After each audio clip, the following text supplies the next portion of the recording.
Medios de pago internacionales. Medios de pago son instrumentos en virtud de los cuales se logra cancelar el compromiso de pago que el comprador tiene contraído en un contrato de compraventa. Recordemos, hemos visto en la exposición anterior explicando los términos de entrega importantes, que son elementos importantes en un contrato de compraventa internacional. Así también los términos de pago son igual de importantes. Efectivamente, en este caso será el comprador uno de los principales protagonistas en este mecanismo utilizado internacionalmente. Las reglas y usos uniformes relativos a los créditos documentarios, nombre completo de esta publicación aprobada por la Cámara de Comercio Internacional, cuya última versión también fue actualizada el año 2007, regula particularmente un medio de pago muy importante, el crédito documentario. Recordemos, existen diversas formas de establecerse el pago de una mercancía. En primer lugar, puede haber un pago anticipado. ¿Anticipado a qué? Anticipado a la entrega de la mercadería. También puede ser un pago diferido, es decir, un pago que se haga posteriormente a la entrega de la mercancía. También existe un pago realizado por el comprador contra entrega de la mercancía. En el mismo momento que la mercancía es entregada legalmente, también y físicamente, por supuesto, también se considera en ese momento la oportunidad en que el comprador está obligado a efectuar el pago. Y finalmente tenemos la entrega contra documentos, es decir, existen casos en los cuales no es posible que el pago y la entrega de la mercancía se ejecuten de manera simultánea. Por lo tanto, habrán documentos representativos de la mercancía que serán importantes que estén a disposición del comprador a efectos de que él pueda pagar la mercancía. En este último caso estamos hablando del crédito documentario, carta de crédito, acreditivo o letter of credit, con las siglas LC, que son el tema que vamos a ver, el crédito documentario. Es el medio de pago mediante el cual un banco local emisor, a petición y previa calificación de un cliente, a quien llamaremos ordenante, y de conformidad con sus instrucciones, obliga irrevocablemente a efectuar un pago. Él debe pagar a un tercero, denominado beneficiario, y autoriza a otro banco, avisador o confirmador, a efectuar dicho pago, aceptación, negociación. Grafiquemos un poco mejor la figura. Tenemos aquí un ordenante. El ordenante es el obligado a pagar. ¿Quién está obligado a pagar por una mercancía vendida? El comprador. Correcto. El comprador recurrirá a un intermediario comercial muy importante, que es el banco.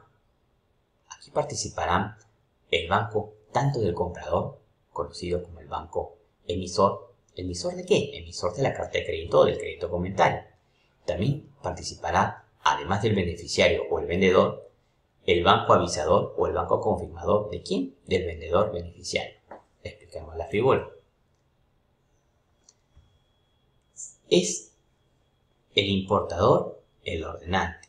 Es el que le indica al banco que deberá pagar a este beneficiario o exportador por la adquisición de una mercancía bajo las instrucciones o condiciones impartidas por el que ordena, en este caso el importador.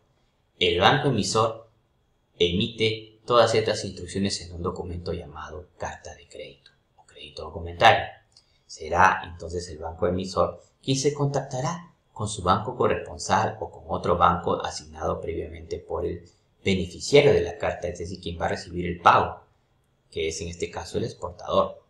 Entonces, el banco corresponsal puede cumplir dos funciones: o paga al vendedor cuando se haya cumplido las condiciones establecidas en la carta de crédito, o avisa la emisión o la existencia de la carta de crédito, en cuyo caso él solamente comunica, el banco corresponsal solo comunica o avisa y no confirma la emisión de la carta de crédito, es decir, no paga la carta de crédito. Este es el proceso a través del cual podemos conocer al detalle este proceso de la operación de medio de pago a través de un crédito documentario. Existen diversos tipos de crédito documentario. Tenemos la forma de pago a la vista, es decir, cuando ya ha visualizado la carta de crédito. Existe también un pago, es decir, cuando se le permite flexibilizar al vendedor la aceptación de una letra de cambio. Y existen otra forma diferida, es decir, la carta de créditos no se paga pues en la fecha en que se emite, sino de días posteriores a 30, 90, 160 días. Una carta de crédito puede ser revocada, pero como es natural, lo que se busca es darle garantías al vendedor de que pueda entregar la mercancía con tranquilidad y con seguridad. En todo caso, lo que se recomienda siempre es que la carta de crédito sea irrevocable por parte del comprador. El comprador no puede revocar la carta de crédito una vez que ya el vendedor ha cumplido todas las condiciones de entrega. Los principios que rigen el crédito documentario son la autonomía del contrato de compra-venta internacional, que significa que, si bien es cierto, dijimos en el comercio internacional, uno de los contratos básicos para la formación de otros contratos es el contrato de compra-venta internacional, eso no significa que las operaciones del crédito documentario o las operaciones bancarias estén, digamos, supeditadas al cumplimiento del contrato de compra-venta. Es decir, el banco solamente se fijará en el cumplimiento en el contenido de la carta de crédito y dará estricto cumplimiento al contenido literal de dicha carta. Por supuesto, como todas las operaciones financieras comerciales deben realizarse con los principios de buena fe. Existen algunas recomendaciones que debemos evitar. Pueden generarse créditos documentarios que en realidad no son los tales. Hay que revisar las condiciones de la carta de crédito. Lo recomendable es que la carta de crédito tenga condiciones o instrucciones del ordenante, del importador, que se ajusten pues a lo pactado en el contrato de compra-venta. Pero recordemos, esta carta de crédito no necesariamente deberá seguir pues las obligaciones o las condiciones pactadas en un contrato de compra-venta. En eso radica justamente la independencia entre una operación de crédito documentario y una operación de compra-venta internacional. Existen otras cláusulas que se aplican a los créditos documentarios: cláusula roja, cláusula verde, transferible y revolvente. La cláusula roja significa que permite pues que el comprador le permite, por la confianza que tiene con el vendedor, le permite al banco hacer unos pagos adelantados, ¿ok? No el pago total de la mercancía. La carta de crédito con cláusula verde significa que puede pagarle la mercancía no solamente adelantado, sino omitiendo la presentación de algunos documentos, por ejemplo el conocimiento de embarque. Esto es muy importante.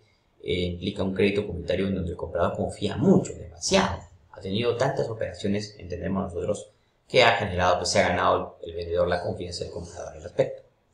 Existen cartas de crédito que pueden ser transferibles, es decir, no solamente participa un comprador o un vendedor, sino también hay un intermediario, un comisionista o un trader que efectivamente permitirá pues el endoce o la transferencia de dicho documento.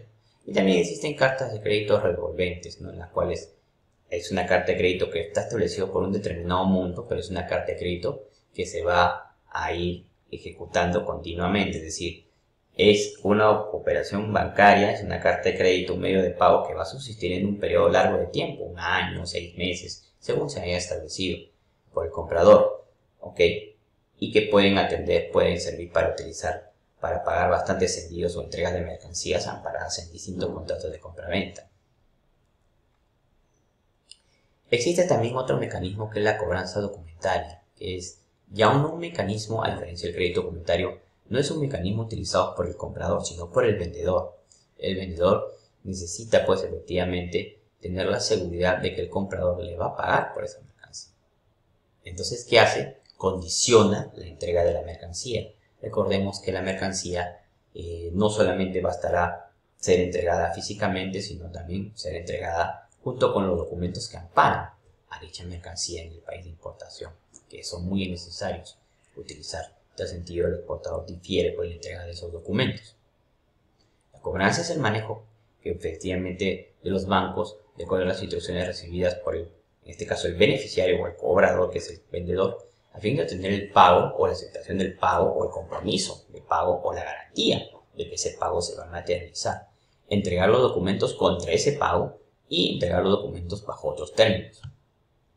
El medio de pago internacional de la cobranza documentaria es aquel mediante el cual un banco local, actuando a solicitud del cliente, recibe documentos de carácter financiero o comerciales con instrucciones de entregarlos a un tercero contra el pago, la aceptación o una letra de cambio, un pagaré o en otros términos o condiciones.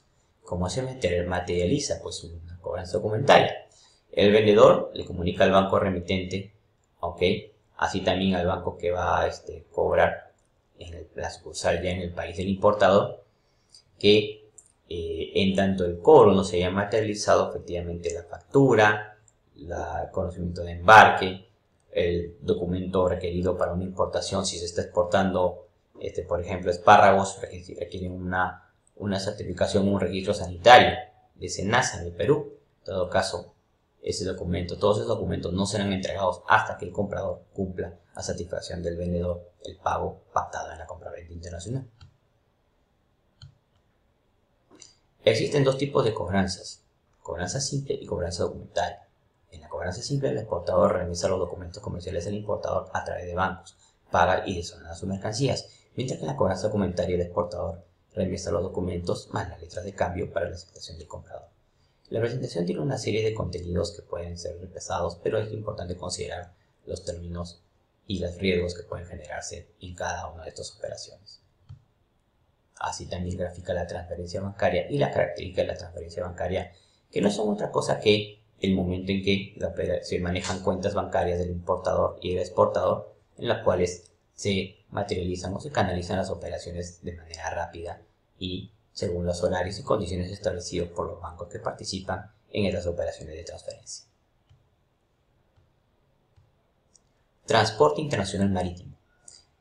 Esta información es muy importante para la maestría que venimos llevando, no solamente por las ventajas que ofrece el transporte marítimo, sino también por la necesidad que tiene, porque es el transporte más utilizado en el comercio mundial, recordémoslo bien.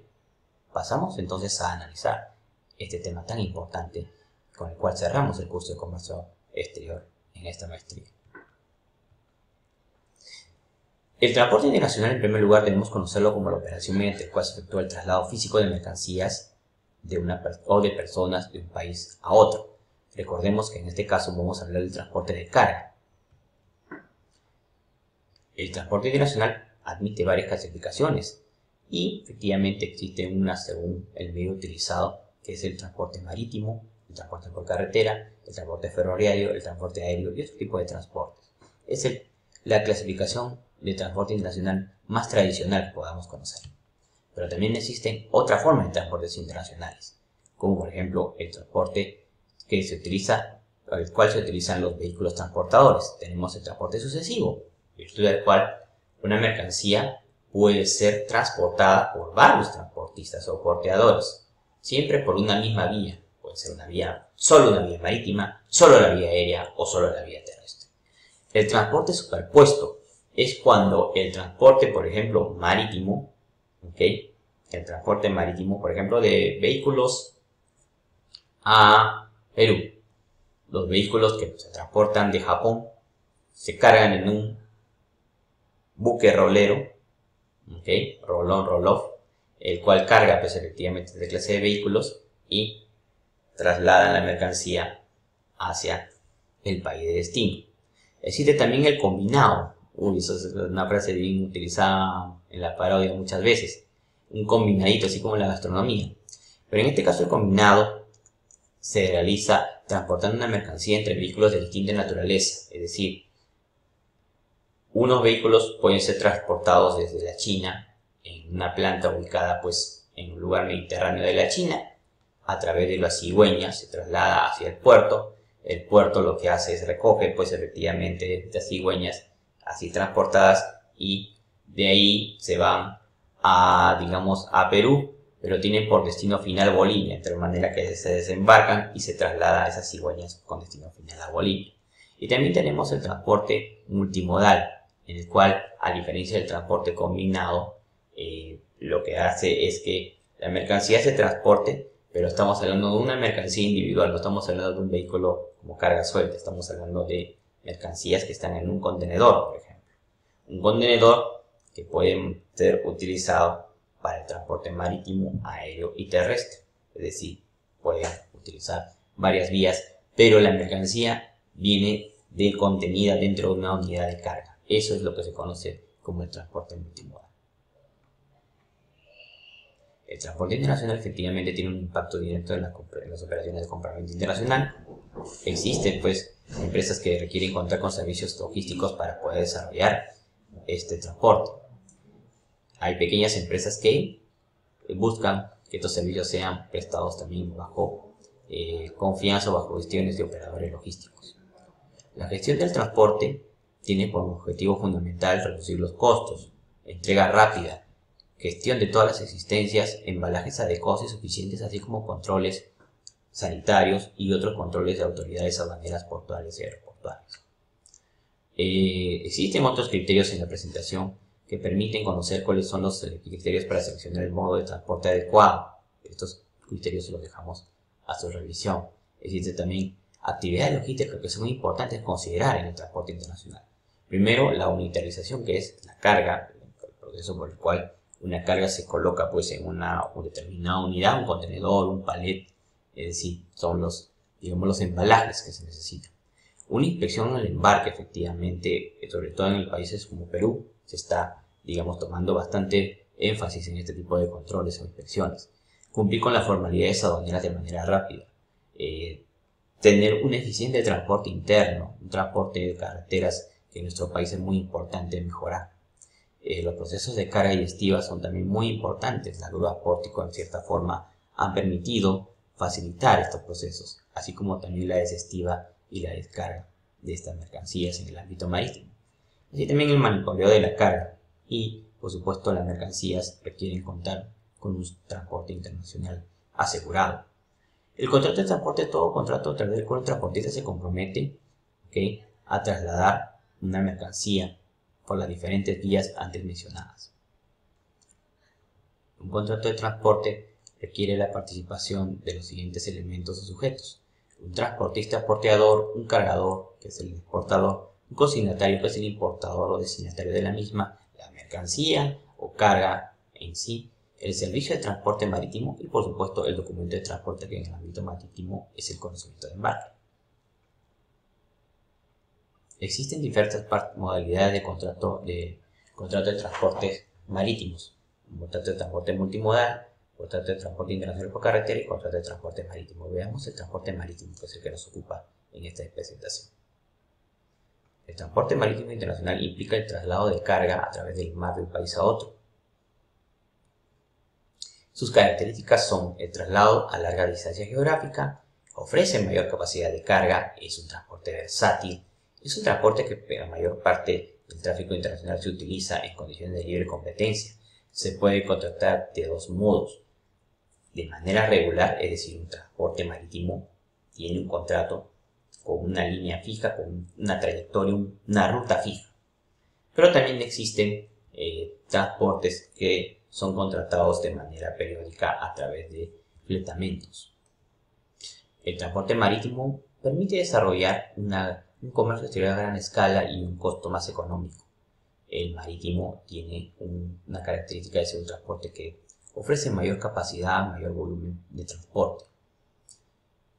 Los convenios internacionales que regulan el transporte marítimo aprobados por el Perú son básicamente los dos: las reglas de la Haya, Convenio de Bruselas de 1924, y el Convenio de Seguridad de Transporte Marítimo de la Haya-Visby, Protocolo de Bruselas de 1968. Existen otras reglas en el comercio internacional marítimo, pero que no son aplicables en el Perú, tales como las reglas de Hamburgo y el convenio o reglas de Rotterdam. El transporte marítimo tiene un contrato que se manifiesta generalmente en el conocimiento de embarque. Es un documento con características muy particulares y que las distinguen de otro tipo de transportes, como el transporte aéreo o terrestre. El conocimiento de embarque o bureau-lading es emitido por la compañía naviera, puede ser emitido por un agente naviero, el capitán del barco, y en él debe constar haber recibido toda la carga totalmente conforme. En caso contrario, deberá formular las observaciones bajo determinadas características. Tenemos aquí un modelo de un conocimiento de embarque. Aquí aparece el nombre del consignante, que es el exportador o shipper. También tenemos los datos del consignatario. Más abajo tenemos, como verán, los datos de la mercancía, el tipo de contenedor, si la mercancía está trasladándose a través de un contenedor, o en todo caso, si es carga suelta, deberá indicar esa condición de la carga en este bureau-lading. Los operadores del comercio del transporte marítimo son el transportista, las agencias generales, las agencias marítimas, las empresas de estiva y desestiva y los usuarios o shipper. Tomen en cuenta esto para las evaluaciones que puedan venir. Los transportes marítimos ofrecen diversos tipos, se pueden realizar a través de diversos tipos de buques. Mercancías que pueden ser trasladadas a través de carga general, es decir, carga seca, pueden ser cualquier tipo de cargas, con cajas, maletas, pueden ser diversos tipos de bolsas, sacos, etc. ¿no? Todos aquellos bultos que se consideran, o cajones paletizados, etc. ¿no? Cilindros, una serie de materiales de embalaje. Tenemos también a los tanques, que son las mercancías que sirven para transportar carga líquida. Tenemos a los graneleros, que pueden transportar cereales y otro tipo de carga sólida o minerales. También tenemos a los denominados portacontenedores y también tenemos a los buques que trasladan vehículos, los llamados ro-ro y ro-off. Tenemos aquí en la presentación una serie de características de cada una de las mercancías que pueden ser estudiadas de manera referencial. Lo importante es conocer los tipos de buques que se utilizan. ¿Cuáles son los contratos de transporte marítimo? Los contratos de transporte marítimo, como dijimos, pueden realizarse bajo diversas modalidades, siendo las principales la contratación de liner terms, que se orienta a la explotación de buques a través de líneas regulares, es decir, recuerden, una sola ruta determinada. Eso es lo que se conoce como transporte de línea regular.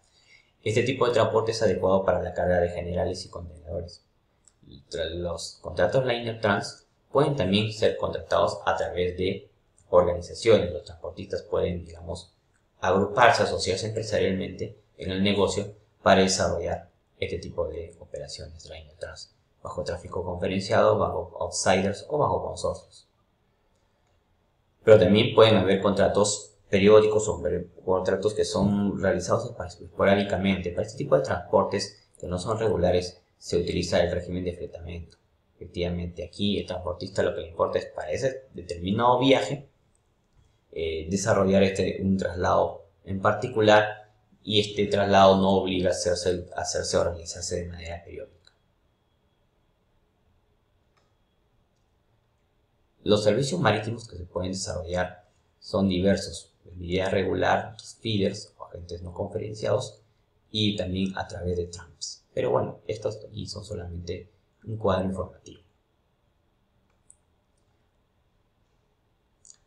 ¿Cómo se desarrollan las operaciones marítimas? Esto es muy importante para conocer la naturaleza del transporte marítimo. Aquí lo sabremos de manera general. Tenemos diferentes etapas de transporte marítimo. Tenemos la carga, la estiva, tenemos el transporte, la desestiva y la descarga. Esas son las fases de las operaciones. Y en función a esas etapas, cada uno de estas fases generarán un costo en el transporte marítimo. Y veremos si es que el costo es total o si el costo comprende solo algunas de estas operaciones dentro del transporte marítimo.